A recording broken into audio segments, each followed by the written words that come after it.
নমস্কার, আমি অ্যাস্ট্রোলজার অঞ্জু গাঙ্গুলি। যাদের জন্মকুণ্ডলিতে মঙ্গল খারাপ অবস্থাতে বসে রয়েছে তাদের জানবেন অর্থনৈতিক দিক থেকে কিন্তু নানান সমস্যা আসবে।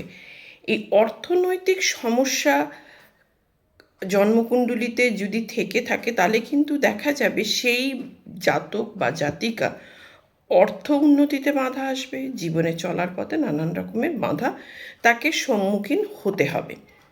এই মতো অবস্থাতে কি করবেন না, দামি রত্ন পরবেন? আপনার তো সেই পয়সা নেই রত্ন পরার। তাহলে কি করবেন? ছোট্ট উপায় আজকে আমি বলবো একটি।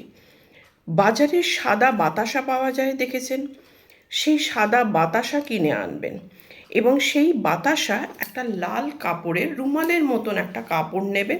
সেই কাপড়ে কিছুটা বাতাসা, আপনার হাতের এক মুঠো হতে পারে, কিছুটা বাতাসা লাল কাপড়ে মুড়বে। মুড়ে ভালো করে প্রতি মঙ্গলবার করে হনুমানজির মন্দিরে দান করুন। এটা মাসে একবার করলেও হবে, আর যদি প্রতি সপ্তাহে করতে পারেন তাহলে তো খুবই ভালো, কিন্তু মাসে একবার করলেই হবে। করে দেখুন কাজটি। ছোট উপায় কিন্তু ভীষণ কার্যকারী উপায়। নমস্কার, জয় মা তারা।